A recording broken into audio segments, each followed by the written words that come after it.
Hello again, gamers. Welcome back to the Board Game Captain. I'm the Board Game Captain, and today I'm going to be counting down my top 10 games I wish I still owned. So this is going to be a list heavy with nostalgia. It's all games that I had at some point in the past that I wish I still had my copy of in decent condition. So without much further ado, we're just going to get right into this. Number 10. So my number 10 game I wish I still had my copy of was Clue Master Detective. So this one is very nostalgia based. Clue Master Detective was a version of Clue that came out in the late 80s, early 90s time period, where literally all they added in was more suspects, more rooms, more weapons. So it just was more variability in it. The thing was, as a kid, I was a huge Clue fan, and I thought Clue Master Detective was even better just because of the fact that the game went on longer, and that was enough for me at the time. I thought it was great. I loved the whole deductive reasoning behind it. There are some bits of Clue that don't really hold up to today, like the roll and move aspect. But generally speaking, as a deduction game, the main mechanic of it is actually still pretty good. And the reason I wish I still had my copy of Clue Master Detective is you can't seem to get Clue Master Detective anymore. You do still see original Clue in stores, but the Master Detective version has long since disappeared. So that is my number 10, Clue Master Detective. Number 9. Now, my number 9 game has had a new version of it come out, but I haven't gotten it, and it's just really specifically the original version that I had gotten for my birthday way back in the 80s, I think, that I have the nostalgia for, and I wish I still had my original gigantic version, and that is Fireball Island. So Fireball Island was a roll and move adventure path game, and it was silly, and its rules probably would not hold up till today, which is why they adjusted the rules for the new version that I don't have. But this is really just a nostalgia thing for me.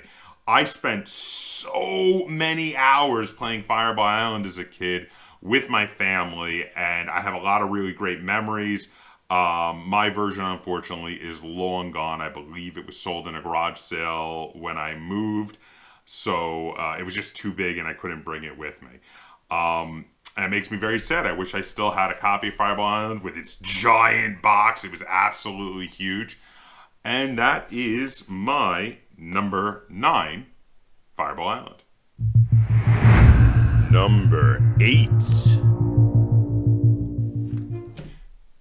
My number 8 was a collectible card game. Now, back in the 90s, after the introduction of Magic the Gathering, there were tons of collectible card games that came out trying to capitalize on Magic the Gathering's success. And because so many of them came out in such a short amount of time, lots of them just disappeared very quickly. They maybe made one set, maybe a few expansions, and then they were gone, even if they were fairly decent. And some of these I would love to see re-released as self-contained card games, and this is one of them. And this game is Heresy.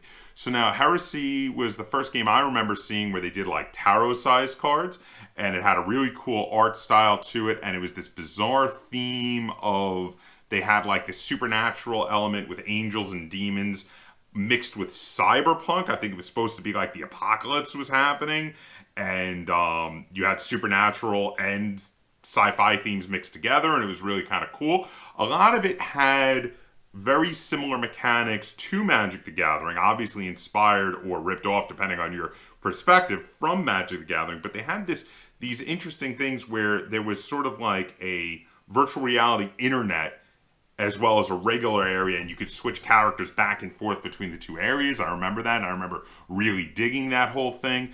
And yeah, Heresy was pretty cool. It was a game I remember fondly, especially for its look and its aesthetic and its theme. It was really neat. And that is one I would love to see re-released as a self-contained card game, maybe with updated rules. But that is my number 8, Heresy.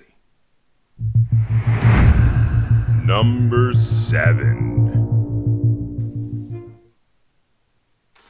My number 7 is another old school collectible card game. Came out around that time period. This game was based on, though, a previously existing IP and a previously existing board game, and that is the battletech collectible card game. Now, this is another case that battletech collectible card game was heavily inspired by Magic the Gathering, but it added on it. There was this interesting thing where you had armor that you need to bypass before you could do the permanent damage to the mechs, and of course, just being in the BattleTech universe made it really super cool. And this was one of those where, again, it didn't survive very long, but I always loved the BattleTech IP, and this is one, again, that I would very much love to see them do the BattleTech game as a re-release, as a standalone card game, as a self-contained card game, or maybe as like a living card game, which is all the rage these days. Because, you know what? Even though a lot of it was heavily inspired by the winning formula Magic the Gathering, there are other areas in this that were very innovative and were very different. And of course, having the sci-fi theme on it was a very different feel to the game. And it's one of my favorite universes, the BattleTech universe. So I was a big fan of that game. And I would like to see it re-released either as self-contained or as a living card game. And that is my number 7, the BattleTech collectible card game. Number 6. My number 6 game that I wish I still had is the last collectible card game on it. I just noticed that all the collectible card games seem to congregate around the same area on this list. And this is another old school collectible card game, though this one did have a handful of expansions. It survived a bit longer than the other two, and I think that was a testament both to how cool the artwork was in this game, as well as the game mechanics, because they were significantly different from Magic. They stood apart more than a lot of the other games of that time, and this was Doom Trooper. Now, Doom Trooper was a collectible card game based on the universe of the, I believe the role-playing game was originally called the Mutant Chronicles. Now it's another fantasy and sci-fi mixed universe. I remember you had 5 mega corporations as factions, as well as 5 different demonic factions, which were like the bad guys, as well as this other futuristic techno church faction, and there were lots of different stuff going on, and you could mix factions and make a deck however you wanted to be able to fight your enemies, though theming the decks based on particular factions was usually all the rage.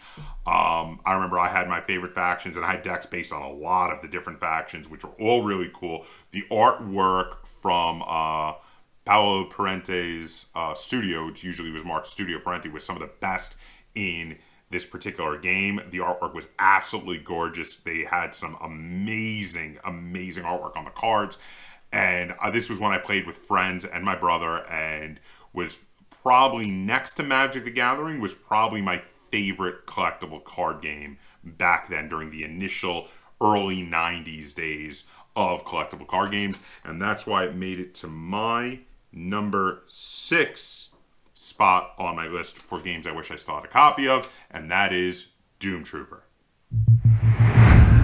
Number 5.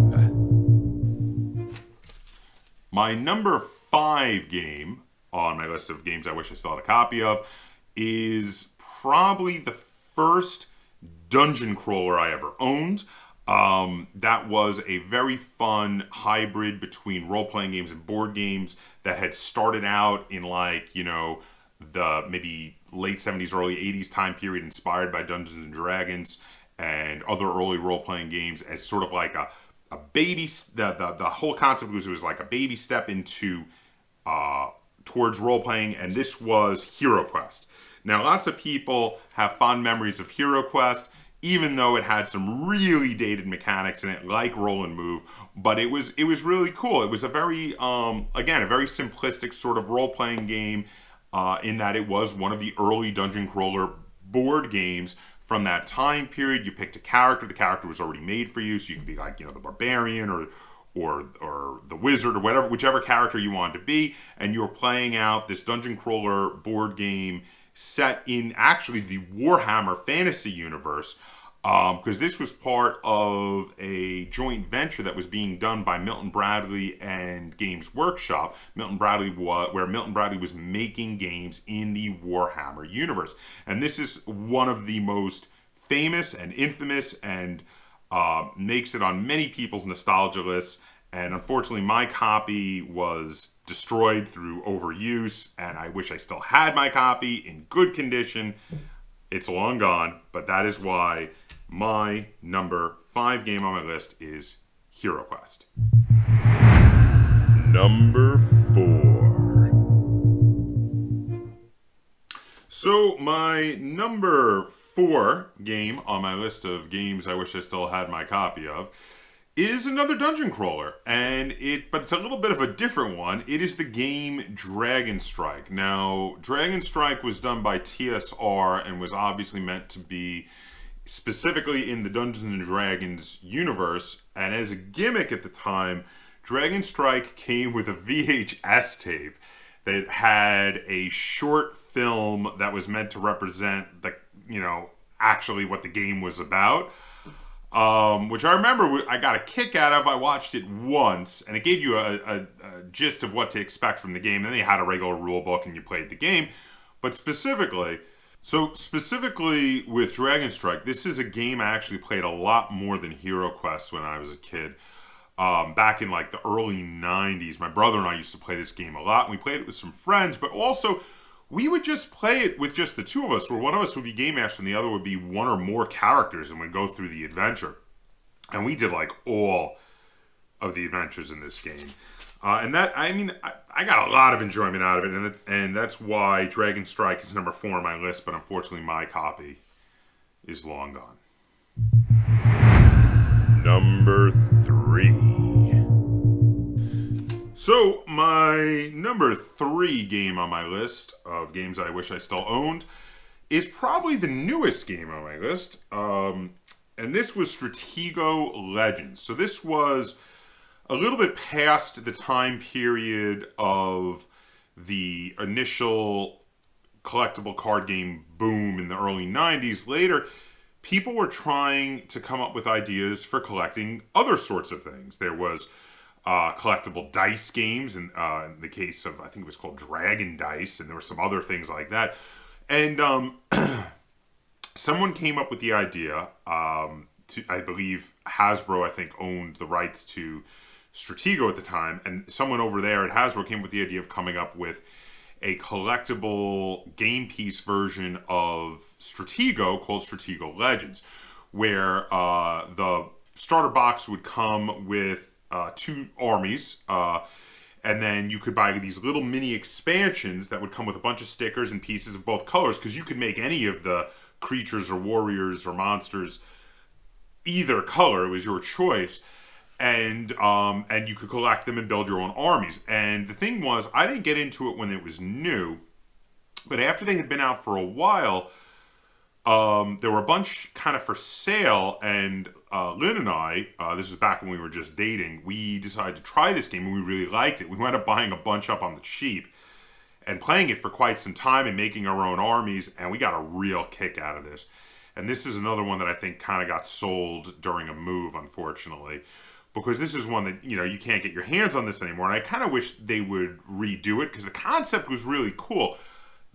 A lot of the pieces had these like special abilities that you would reveal them and they could do these crazy things. I remember specifically, I had this scout that was like a bird, and you could reveal it and then fly it over a whole bunch of pieces, and it would reveal all of them, which was really cool. And there were other pieces that could like multiply, there were tons of different special abilities, and that is why Stratego Legends is number 3 on my list of games I wish I still had a copy of.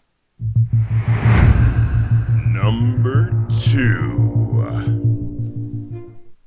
My number 2 game on my list, similar to Hero Quest, is also a result of the partnership between Milton Bradley and Games Workshop, and this one was Battle Masters. So Battle Masters, if you're not familiar, was a game with a big mat that, when I was a kid, the only place we could play it was rolling out the mat on the living room floor, and you had these big like movement trays with the units on them, and you played out a big fantasy battle between the sides of good and evil. Each side had tons of different units. The good side's best unit was they had a cannon. The evil side's best unit was they had an ogre. And there were different scenarios that you could fight it out for. It kind of feels now to me like a precursor to something like, say, Battle Lore, because you had this big hex map and lots of units, but it was done on this much grander scale because, like I said, it wasn't a board, it was a mat, and it took up the whole living room floor. And my brother and I spent many a Saturday just playing this game all day. And that is why Battle Masters, a game that I played probably more than almost any other game on this list, is my number 2 game I wish I still had a copy of. And now it is time for number 1. Okay, so it is time for my number 1 on my list, and this is a game that I was a bit obsessed with for quite some time. It was FASA's kind of one of their follow-ups to the big success that was battletech, and it was Crimson Skies. So unlike battletech having the standard sci-fi theme, Crimson Skies had this alternate history theme where America had broken up into tons of smaller countries and territories, and they had these kind of diesel punk sky pirate wars between them, where each player would pick a couple of planes to fight it out in these souped up post World War I era planes that had bigger guns and armor and such. And you could even have these fights with Zeppelins. They had these hex maps, these big sky hex maps, and there were a couple that had a Zeppelin on either side, so you could have a fight where there were the Zeppelins and the planes, and you were trying to take down your opponent's Zeppelin. And they also had rules in the game of Crimson Skies to design your own planes. And that was the thing that made me obsessed the most. Obviously based on the rules and the way they had done it previously with Design Your Own Mech for Battletech. But I loved designing my own planes for Crimson Skies. The game was similar to Battletech. It was a heavy, long affair that often we would play games and not actually see them all the way through to the end, but they were great. The universe was tons of fun and very interesting. The mechanics were really cool and good for like a heavier war game, and I loved designing my own planes. I designed quite a few of them back in the day, and that is why my number 1 game I really wish I still had my copy of is Crimson Skies, a FASA classic. So there you go. Those are my top 10 games I wish I still had a copy of. Let me know in the comments down below, what games do you wish you still had a copy of? What games did you used to have that you really wish you didn't let go in a garage sale, or you wish didn't get destroyed because now maybe you can't get your hands on them anymore? And if you enjoyed this list and you'd like to see me do more top 10 lists like this, be sure to give it a like, share it on all forms of social media, and if you haven't already, please subscribe to the Board Game Captain. That's Captain spelled with a K on YouTube. And if you're in a position to and would like to support the channel, you can join my Patreon at a link in the description down below, or you can purchase t-shirts or mugs or a sticker from my Teespring store. There's also a link to the Teespring store in the description down below. And until next time, game on.